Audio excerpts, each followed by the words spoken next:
We're going to make a replica of the Kiss by Rodin. It's a sculpture in marble, and we saw it last night. We went to a preview of the actual Rodin exhibition. It was beautiful. And Rodin worked in different media. He worked in clay, and that's where he made his bronzes from.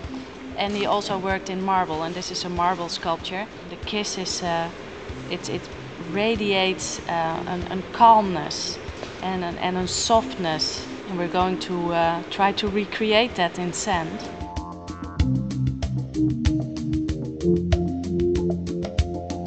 We saw the Kiss and we walked around it and we studied it to see where the challenges in our sand sculpture will be. When we're working with sand, gravity is something that we always got to be aware of, and the arm, this arm that, of the lady in the sculpture is not possible in sand. So what we've decided that we're going to support it with the use of cloth. Okay, it changes the sculpture slightly, but not enough so people don't know that it's a reproduction of the Rodin. We're very, very honoured to be attempting to make a Rodin, and it should be a challenge, but a challenge that I think will be fun. Yeah, I think so too. So I'm compacting the sand now, hopefully forcing all the air out of the sand. And that should allow us to have a nice solid block.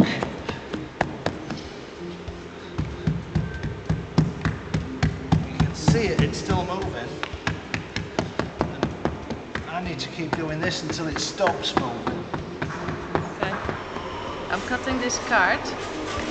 Cutting the outline, so that from that point of view you come through the door and you see the sculpture and you see this field of view. So if you see the first three forms are making up it till the top of her knee. The form where Paul is standing in will make it up till this line. So we need another form and his head, basically. That's what we still need to pound. So we're almost there.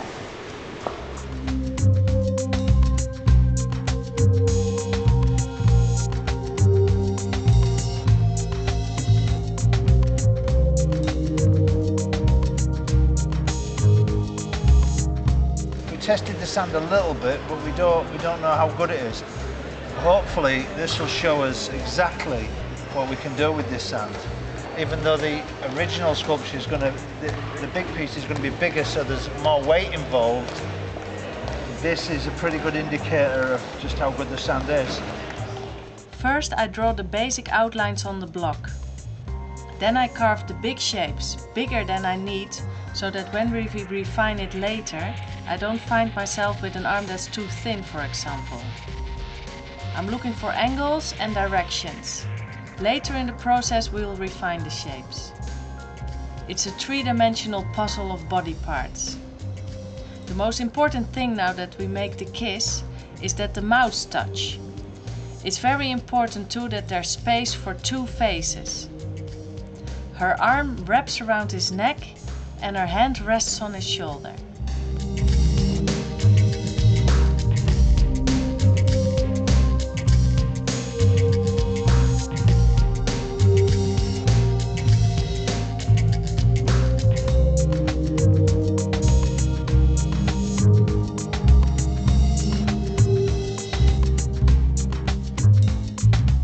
When you look at the size of the hand measured from the wrist till the top of the middle finger, you see that the back of the hand makes up a half, and the length of the middle finger the other half.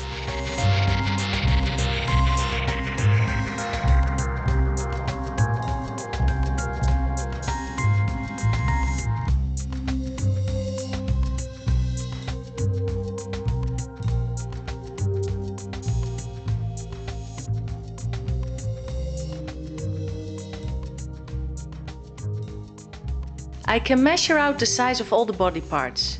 To do that, I use the building block of nature called the divine proportion, or phi. I know that the human body is 8 heads long from top to toe. Once we define the size of the head, I can measure out where the navel will be. It is 3 heads down from the top of the head. 4 heads down are her sitting bones.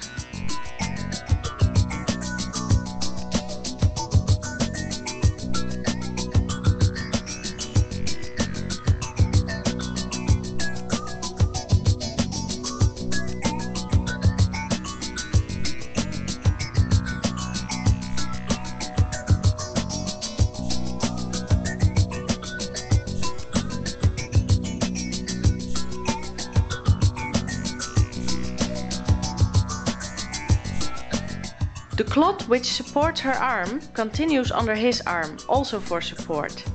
And here you see it coming out from under their legs. It actually makes a nice detailed elements in this sculpture now.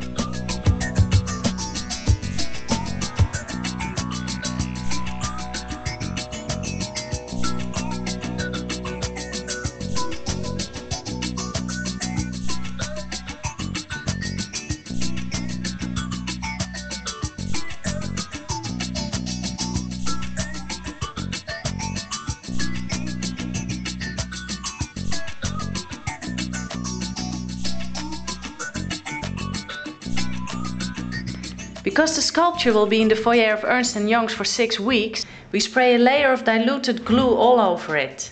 This is to prevent the sand from drying out and crumbling. Okay, we've finished. We've done it. It was a very difficult sculpture to complete, but we're very happy with the final outcome. I think we've done a great job, and I'm very happy. Congratulations, Remy. Well done.